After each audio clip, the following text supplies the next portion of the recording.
one. Number one shit with your number one. You ain't number one. What is up, my beautiful people? My name is G-Benz and welcome back to my channel. And today we're going to be talking about the new album by Rina Sawayama entitled Sawayama.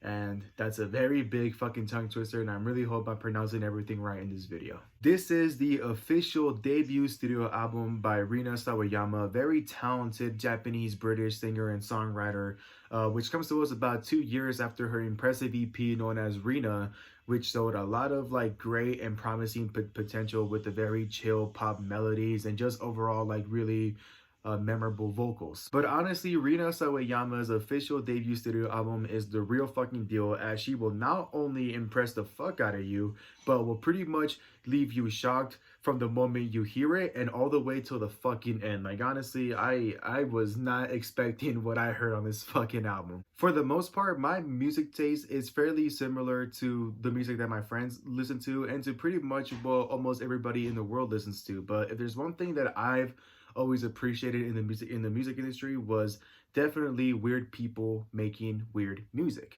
And Rina Sawayama is a very, very weird individual, like both as a person and as a fucking artist. You know, I think she may have been a bit too weird for me, you know, and that's coming from someone who has some very like weird friends. You know, if y'all see my vlogs, you know, we are probably like one of the weirdest like group of people that y'all have ever seen on fucking YouTube. You know, I came into this album expecting some more chill pop melodies. You know, I wouldn't have been mad at that, and instead I got a hardcore, intense, angry artist who is a fucking pop rebel and pretty much works and experiments with different kinds of genres. Rina Sawayama has been gone from the music industry for quite a while now, and honestly she wanted to come back with a lot of shit to say with no fucking filter. She pretty much wanted to shock everybody, you know, not only her longtime fans, but pretty much the whole world in general. And I'm honestly here for it. You know, this chick does not hold anything fucking back. Rina Sawayama is in the mood to start some fucking mosh pits as she not only shocks the world with her very intense and explicit lyrics, but she also works with a variety of different sounds with hardcore rock and metal. You know, she kind of gives off a bit of a baby metal sort of vibe because, you know, she sounds like super fucking happy throughout the album, and then it gets out of nowhere like super fucking hardcore with that like fucking metal sound pretty much. Honestly, Rina Sawayama reminds me a lot of the much more grown up version of Billie Eilish because of the way she's able to like change her fucking mood and the fucking tone of the album so many times, you know, from happy to sad to pissed off, and just pretty much add an overall like weird vibe for everybody to enjoy. The first part of the album is pretty much the pissed off version of Rina Sawayama. You know, like I said, she does have a lot of shit to say. You know, some big highlights from that first part of the album are songs like Dynasty and Shut the Fuck Up. You know, Dynasty being a really great and soulful opener to this album. You know, I promise you, the moment you hear that song is gonna impress you, is gonna like get you hooked in. That is a really, really like great way to start off a really weird album. And of course, Shut the Fuck Up being really self-explanatory. You know, she's pretty much telling us to shut the fuck up. You know, I guess sort of telling people to like stop being ignorant. You know, she honestly like has a lot to say about like the world and humans in general. You know, there's another song called Fuck This World where she's pretty much saying how the world is going to shit. You know, we're all fucking terrible. You know, like we low-key don't deserve to be on this world. You know, she honestly has no filter. She holds nothing back.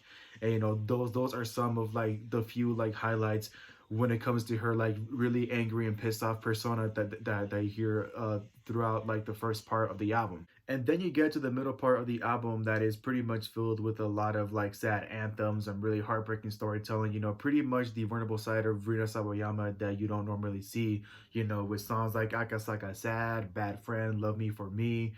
All three of those songs like have like a lot of like heartbreaking lyrics that she tells like her past like mistakes with relationships. You know, how she like has felt lonely all her life, and how that like feeling has like made her a sucker for any kind of love, you know, regardless if it's toxic or not. And you know how that's been like kind of like fucking with her head.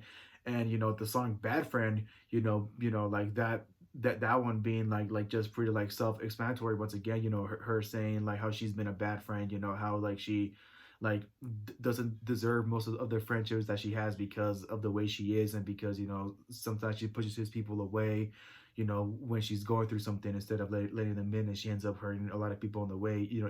Like the middle part of the album is just a super like relatable part of the album, pretty much. And then you get to the final part of the album, where it sounds a lot more hopeful and a lot more happy, as Rina Sawayama has like, find a bit of a peace inside of her, obviously, like feels a lot more happy that she has finally dropped her debut studio album, with songs like Tokyo Hotel Love, which is pretty much a fucking like whole Japanese pride anthem, which I really enjoyed. I really loved how, throughout this album she like changes it up a bit by adding a bit of her like Japanese culture into it. And also songs like Chosen Family, that not only has her like saying that her fans are like the greatest family that she has, but she also like finds herself realizing that she may not be performing in sold out stadiums, and she may not be as big as she like wants to be at the moment, but she does like know that it is gonna happen one day, and that just like her imagining being as big as she's gonna be one day. It just like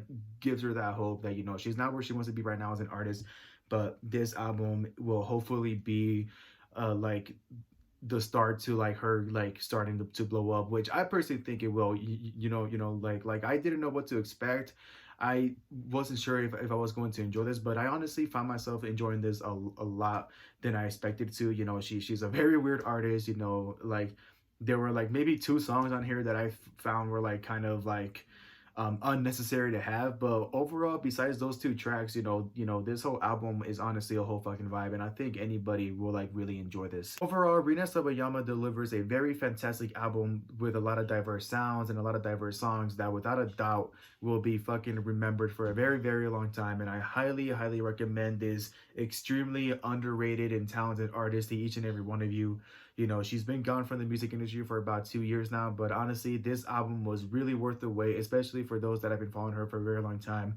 I promise you, this album will not disappoint you. It will not have you bored. It is something different. If you want to hear like, if you want to hear like a very different pop album mixed with a whole bunch of other crazy shit, like this album is honestly for you. Like it will honestly take you by surprise. Thank you guys so much for watching. Hope you guys enjoyed my review. Don't forget to like, subscribe, click that bell down below, all that good stuff so you don't miss a single one of my uploads whatsoever, and don't forget to stay happy. I went and messed up again, went against everything you said. Summer of drinking